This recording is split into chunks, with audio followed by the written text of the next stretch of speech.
네, 오늘도 맥주감사절 예배 가운데 나오신 성도님들 가운데 하나님의 은혜와 평강이 거하시기를 축원드립니다. 네, 오늘 말씀은 누가복음 17장의 진정한 감사라는 감사절의 제목으로 말씀을 전합니다. 우리가 이 땅 가운데 살아가면서 하나님 앞에서 감사할 일들이 많지만은 때때로 감사보다는 불평이 앞설 때가 많은 게 사람의 모습이죠. 하나님께서 이러한 부족한 연약한 영혼들의 불평하는 삶에 우리의 삶에 감사하라는 뜻으로 감사의 절기를 허락하셨다면은 그것은 다 이유가 있을 것입니다. 저도 한 해 동안에 돌아보면은 6개월의 삶 가운데 하나님의 은혜가 있었고 하나님께서 돌보시는 손길이 있었는데 알지를 못하고 불평할 때도 참 많이 있는 것을 보게 됩니다. 개인적으로 참 25년은 쉽지 않은 해였다 이런 생각이 많이 드는데요. 특별히 저희 아내가 유산을 해서 여러 가지 가운데 쉽지 않은 해로서 여러 가지 어려움을 보냈던 한 해기도 했습니다. 그럼에도 불구하고 어제 또 설교를 정리하면서 무엇이 감사할까, 무엇이 내 삶 가운데 감사가 있을까 돌아봤을 때 정말 오늘 말씀처럼 예수님의 은혜가 감사한 것을 다시 한번 기억하게 됩니다. 우리의 삶에 여전히 주어져 있는 은혜가 큼에도 불구하고 하나님의 은혜를 알지 못한 채 여러 가지 불평 가운데 영혼이 휩싸일 때가 있는데 오늘 다시 한번 말씀을 기억하시면서 하나님 앞에 진정한 감사로서 나아갈 수 있는 복이 임할 수 있기를 축원을 드립니다. 오늘의 너무 유명한 말씀의 본문은 어떤 내용입니까? 예수님께서 갈릴리와 사마리아 사이를 지나가실 때 한 마을을 지나가시게 되는 본문의 말씀이 나옵니다. 거기에는 어떤 일이 일어났습니까? 거기를 지나가시다 보니까 그 마을에 있던 나병 환자가 나와서 예수님을 향하여서 구원을 요청하고 기도하는 것을 보게 되죠. 한 사람이 아니라 무려 몇 사람이었습니까? 10사람이 나와서 예수님께 구원을 외칩니다. 예수 선생님이여 우리를 불쌍히 여기소서라고 얘기하면서 주님께 구원을 기도하고 간구합니다. 오늘 본문에는 한 번의 기도로 끝났지만은 10사람이 한 번이 아니라 여러 번으로 기도했다면은 생각해 보시면 좋겠습니다. 수많은 사람들이 다 예수님께 외쳤을 것이죠. 소리쳤을 것이죠. 제발 우리를 불쌍히 여겨달라. 예수 선생님이요. 우리의 마을에 오셨으니까 우리를 제발 불쌍히 여기시고 고쳐달라고 그렇게 기도했겠죠. 그런데 그들은 알다시피 누구였습니까? 나병 환자, 한센병 환자가 아니었습니까? 그 온몸에서 고름이 나오고 피가 나오고 그가 고통스러운 마음으로 여러 가지 아픔이 있었지만은 부정한 존재이기 때문에 예수님께 차마 가까이 가지도 못했다고 오늘 본문의 말씀이 이야기해 주고 있죠. 멀리 서서 예수님께 기도를 요청하는 것입니다. 예수 선생님이여 우리를 불쌍히 여기소서라고 그렇게 주님을 향하여서 기도하고 있습니다. 그 기도를 통하여서 예수님께서 그들을 보시면서 오늘 이렇게 말씀하십니다. 14절 말씀 가운데 보니까 주님이 말씀하시죠. 가서 제사장들에게 너희의 몸을 보여라 라고 명령하십니다. 이 말뜻은 무엇입니까? 제사장에게 가서 너희의 몸을 보여라라고 하시는 것은 너희가 병이 낫다라는 것을 믿음으로 제사장에게 가서 보여라라는 뜻입니다. 알다시피 그 당시에 유대의 정결법에 따르면은 제사장들은 한센병 나병 환자들을 진찰한 다음에 그 병이 나았으면은 그에게 병의 나음의 선언을 하시고 고침의 선언을 하시면서 이제는 가족들과 친구들에게 돌아가도 된다라는 그런 면죄부를 주는 전통이 있었습니다. 이 면죄부는 무엇이냐? 바로 그들이 오랫동안 부정한 존재였기 때문에 더 이상 부정한 것이 아니라 이제는 가족에게 돌아갈 수 있고 이제는 친구들에게 돌아갈 수 있고 사랑하는 사람들을 만날 수 있다는 것을 확인시켜주는 절차였던 것이죠. 특별히 부정하면은 뭘 먼저 해야 됩니까? 병에서 나은 다음에 제사를 먼저 드려야 됩니다. 하나님께 비둘기나 가난한 사람들은 비둘기나 양이나 이런 걸 가지고서 제사를 드리면은 이제 진짜 됐다. 가족에게 돌아가도 된다라고 그렇게 선언을 받았다는 것입니다. 그런데 오늘 10명에게 예수님께서 뭐라고 하셨습니까? 가서 제사장에게 몸을 보여라라고 말씀하시죠. 이미 그들의 몸에는 고름이 흐르고 있고 피가 흐르고 있습니다. 그런데 예수님이 나은 것을 믿어서 가라고 하시니 얼마나 황당한 일입니까? 아니 고친 다음에 보내줘야지 그냥 가라고 하시면은 어떻게 합니까? 그렇게 공수표를 날리시면서 가다 보면은 고침 받는다고 말씀하시면 어떡합니까? 라고 우리는 생각해 볼 수가 있습니다. 그런데 예수님은 굳이 가라고 하시면서 너희가 내 말씀을 믿는지 안 믿는지 순종하는지 아닌지 정말 보려고 그렇게 하시는 모습을 보여주고 있는 것입니다. 때때로 우리의 삶 가운데 문제가 해결되지 않을 때 감사하는커녕 믿음으로 말씀을 순종하기가 너무 어렵지 않습니까? 그런데 오늘 본문 가운데 예수님은 그들에게 그 믿음을 보여라라고 말씀하고 계십니다. 가서 제사장에게 너희의 몸을 보인 다음에 하나님의 말씀을 믿는 것을 증명해라라고 그렇게 말씀하시는 것이죠. 아마 10명 중에서 모든 사람들이 다 이런 믿음을 가지지는 않았을 것입니다. 10명 중에서 몇 명이 가졌는지 모르겠지만은 아마 그 중에 서너 명은 이렇게 생각했을 것입니다. 무슨 고쳐준 다음에 보내지 왜 가라고 하냐라고 생각했을 것이죠. 그나마 근데 10명 중에서 그래도 믿는 사람이 있었기 때문에 예수님 말씀에 순종해서 가기 시작했던 것입니다. 가자마자 10명이 다 같이 어쨌든 떠나기 시작하는데 어떤 일이 벌어졌습니까? 오늘 말씀해 보니까 그들이 가다가 깨끗함을 받았다라고 기적을 체험했다라고 오늘 본문은 이야기해 주고 있습니다. 때때로 우리의 인생 가운데 주님은 물론 금방 고쳐줄 수 있으십니다. 때때로 우리의 삶 가운데 그냥 기도해서 말씀으로 고쳐주시는 경우도 있습니다. 그런데 어떻습니까? 때때로는 믿음과 또한 순종을 가르쳐 주시기 위해서 가라고 하실 때도 있다는 것입니다. 상황과 환경에 관계없이 가라고 하실 때 주님께서 믿음을 보이라고 하실 때 우리가 정말 믿음을 보일 수가 있는가? 진짜 예수님께서 나를 고쳐주실 분이 맞는 것을 믿을 수 있는가? 오늘 말씀은 우리에게 이것을 다시 한번 생각해 보게 합니다. 저의 삶에도 그런 적이 있었습니다. 제가 지나가는 말로 얘기를 했었는데 제가 허리가 굉장히 안 좋은 적이 있었습니다. 그런데 그때 선교를 또 나가야 됐었어가지고 선교를 나가야 됐는데 허리가 안 좋은데 왜 선교를 나가냐, 좀만 더 쉬었다 나가지 않겠느냐라고 많은 사람들이 또 조언을 해줬습니다. 실제로 허리가 너무 안 좋아서 앉아있기도 힘든 적도 많았기 때문에 사랑해서 그런 조언을 해주신 것이죠. 그런데 그래도 하나님이 부르셨으니까 하나님이 가라고 길도 열어주시니까 가서 선교를 해야지라는 마음으로 갔더니 하나님께서 정말 은혜로서 3일 뒤에 그 허리 아픈 병에서 고쳐주시는 기적도 경험한 적이 있었습니다. 때때로 우리의 삶 가운데 그런 순간이 있다는 것입니다. 지금 고쳐줘야지 뭔가 내가 순종할 것 같은데 하나님은 고쳐주시는 것보다 더 먼저 원하시는 것이 있는지 모르는 것이죠. 하나님께서 우리 가운데 정말 주님을 믿는가 안 믿는가, 주님의 말씀을 순종하는가 순종하지 않는가, 그렇게 우리의 믿음을 점검해 보실 때가 있는 것입니다.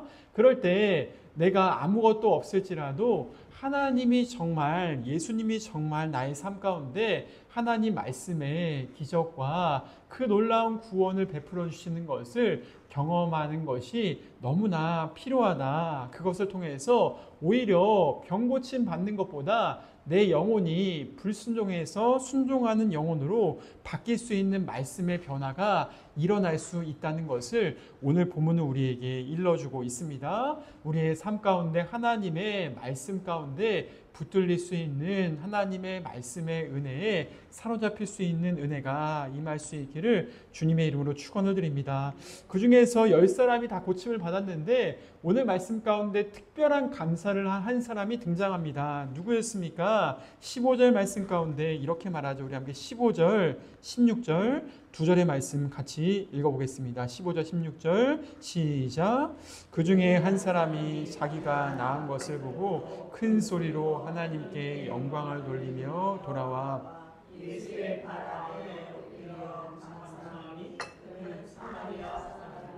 아멘. 오늘 말씀 가운데는 누구를 소개해주고 있냐? 한 사람이 나왔는데 사마리아 지역의 사람이 예수님께 다시 감사를 드리러 돌아왔다는 것을 보여줍니다. 그는 돌아가다가 하나님께 큰 영광을 돌리면서 어디로 갔습니까? 그 즉시로 제사장에 가서 몸을 보인 다음에 다 진찰을 받고 가족에게 빨리 돌아간 것이 아니라 자기를 고쳐주신 예수님의 은혜에 감사하면서 주님께 돌아왔다는 것을 보여줍니다. 그의 마음 가운데는 예수님에 감사하는 것이 가장 첫 번째 우선순위였다는 것을 오늘 보여주고 있죠. 그는 나와서 얘기합니다. 예수님 발 앞에 엎드려서 고백하기를 너무 감사합니다. 주님, 정말 제가 이 나병에서 이 오랫동안 고통받고 있던 저주와 질병에서 해방되고 고침받았음을 감사합니다라고 말할 줄 아는 믿음의 사람이었습니다. 다른 사람들 9명은 누구였습니까? 9명은 유대인이었죠. 유대인은 알다시피 성경을 잘 알고 있고 그리고 성경의 관례를 따르는 사람들이고 그 당시에 사마리아 사람들보다 자기를 정결한 사람이라고 믿고 있었던 사람이 아니었습니까? 특별히 사마리아 사람들은 어떤 사람입니까? 혼혈 민족입니다. 우리나라도 사실 혼혈 민족 하면은 요즘엔 좀 그래도 선입견이 덜하지만은 과거에는 저 사람 정말 그 외국인이랑 결혼해서 혼혈로 낳았나 보다 이렇게 여러 가지 안 좋은 눈초리로 보고 했지 않았습니까? 우리나라도 그런데 그 당시에 유대 사회는 더 보수적이고 그 당시에 이방인은 개처럼 취급했기 때문에 그 유대인과 이방인이 섞였던 혼혈 민족인 사마리아 사람이 예수님께 나와서 감사를 했다. 그것은 참 얼마나 놀라운 믿음인가를 보여주고 있다는 것입니다. 유대인인 그들은 자기가 정말 잘났다고 생각하고 신앙이 좋다라고 생각하는 그들은 예수님께 돌아오는 것을 잊어버렸습니다. 그런데 사마리아 사람인 그가 순수한 마음과 순전한 마음으로 주님의 은혜를 기억하고 감사했다는 것, 주님의 마음에 얼마나 흡족했을까 우리는 기억해 볼 수 있는 것이죠. 17절 말씀 가운데 주님은 말씀하시죠. 10사람이 다 낫지 않았냐? 왜 사마리아 사람만 이런 감사와 아름다운 믿음을 보이는가라고 그렇게 우리에게 보여주고 있는 것입니다. 우리가 정말 중요한 것이 무엇입니까? 정말 중요한 것은 성경의 지식을 많이 아는 것이 아니라는 것입니다. 성경의 지식을 아무리 많이 알고 성경의 지식을 많이 알고 교회를 많이 다녀도 중요한 것은 무엇이냐? 내 삶 가운데 하나님께 감사하는 그 감사의 영이 있는가 없는가 그것이 중요한 것임을 알 수가 있는 것이죠. 내 삶 가운데 하나님께서 하신 일들을 기억하고 묵상하면서 감사의 삶이 되고 있는가를 우리는 기억할 필요가 있습니다. 이 사마리아 사람은 시작부터 예수님이 고쳐줄 거라는 것을 믿었겠죠. 그런데 끝도 어떻습니까? 끝도 예수님이 고쳐줬다는 것을 인정하는 감사의 사람이었다는 것입니다.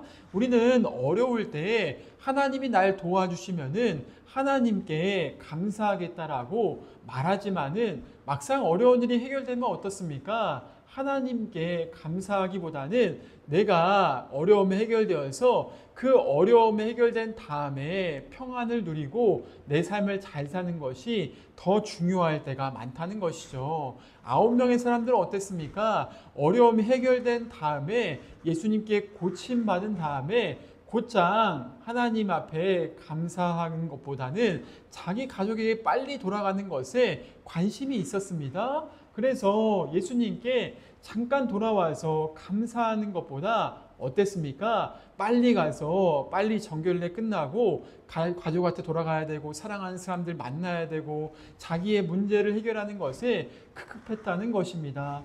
오늘 말씀 가운데 오직 사마리아 사람만 그 감사 예수님이 하셨고 예수님이 자기의 인생 가운데 정말 귀중한 일을 하셨음을 고백하는 감사의 믿음을 보였다. 말씀의 본문은 일러주고 있는 것입니다. 예수님께서 우리의 삶 가운데 시작 가운데 은혜를 베푸셨으면은 끝도 예수님께 감사로서 주님을 주목할 수 있는 믿음이 될 것을 오늘 말씀은 우리에게 가르쳐 주는 것입니다. 우리의 시작과 끝에 주님을 주목하는 믿음, 인생의 시작과 끝에 주님을 놓치지 않는 믿음, 주님이 내 편한 것대로 들어주는 분이 아니라 예수님이 내 인생 가운데 주인이 되시는 믿음, 오늘 사마리아 사람이 보여준 믿음이다. 주님께서 우리에게 일러주고 있습니다. 성도님들, 오늘 예수님은 누구십니까? 예수님은 우리 삶 가운데 문제를 해결해 줄 수 있는 분이시죠. 실제로 10명 다 고침을 받았다라고 말합니다. 그런데 정말 예수님의 그 문제 해결로 끝나는 것이 아니라 시작과 끝이 예수님이 중심이 될 수 있을 때까지 나오는 믿음이 오늘 말씀에는 필요한 것을 일러주고 있다는 것이죠. 주님은 말씀하십니다. 이 이방인 같은 사마리아 사람만 나에게 감사를 드리고 있다라고 말하면서 약간은 섭섭해하는 것처럼 보이면서 사마리아 사람을 너무나 중요하게 보신다는 것을 보여주고 있죠. 마지막에 그에게 어떻게 말씀하십니까? 19절에 이렇게 말하죠. 우리 함께 19절 말씀 같이 읽어보겠습니다. 19절 시작.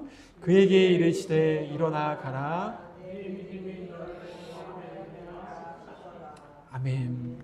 마지막 19절은 예수님께서 뭘 말씀하시냐? 너의 믿음 시작과 끝에 나에게 찾아온 그 믿음이 너의 영혼 또한 구원했다라고 선언하시는 것을 보여주고 있습니다. 정말 우리의 삶 가운데 육신의 질병이 치료되는 것도 중요하지만은 예수님이 중요하게 보시는 것은 바로 그 영혼이 구원받을 만한 믿음이 필요하다는 것을 알려주고 있습니다. 성도님들 알다시피 문제가 해결되면은 예수님을 잘 섬길 것 같다라고 우리는 다 생각합니다. 우리는 병이 걸렸을 때는 병이 고쳐지면은 이제는 예수님 잘 섬겨야지라고 생각하는 경우가 많습니다. 그런데 실제로 병이 고쳐지면은 어떻습니까? 병이 고쳐지면은 감사한데 그 감사가 한 일주일, 2주일 그리고 몇 달 갈 수가 있죠. 그런데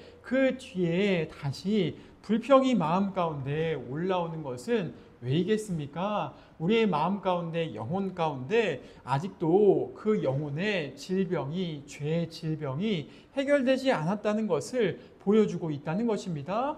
영혼의 질병은 정말 어떻게 해결될 수 있는 것입니까? 그것은 예수님이 내 인생 가운데 제 삶의 시작과 끝이 되시는 분이라는 것을 인정하기 시작할 때 영혼의 질병이 해결될 수 있다는 것을 일러주는 것이죠. 우리는 사실 나병 환자도 엄청난 감사를 드리고 주님께 칭찬을 받은 믿음이 되었지만은 우리는 얼마나 더 주님께 이런 감사를 드려야 되는 존재가 되야겠습니까? 사실 따지고 보면은 나병 환자가 얻은 은혜도 정말 클 것입니다. 그는 병 고침 받았고 가족과 친지들과 이제 함께 사랑하는 사람들과 다시 어울릴 수 있는 일상으로 돌아갈 수 있는 복을 얻게 되었습니다.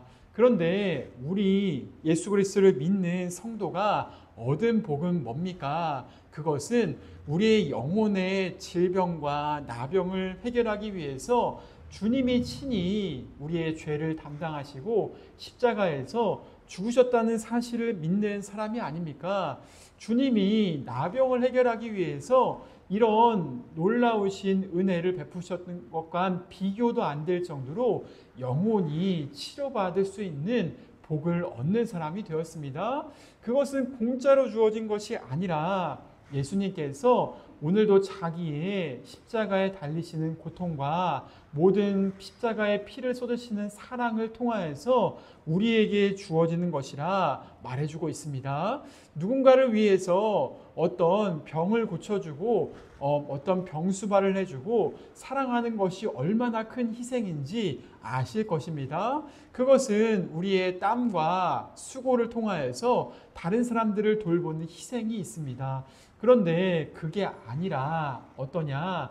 정말 우리의 영혼의 질병을 해결하기 위해서 자기의 목숨을 십자가에 버리는 것은 우리의 삶에 상상할 수 없는 사랑의 크기인 것이죠. 예수님의 사랑은 우리가 측량할 수 없을 정도의 그러한 십자가의 사랑을 통하여서 우리의 죄를 사하시고 우리의 모든 영혼의 질병을 고치시기 위한 주님의 가장 큰 헌신이었다는 것을 성경이 일러주고 있습니다.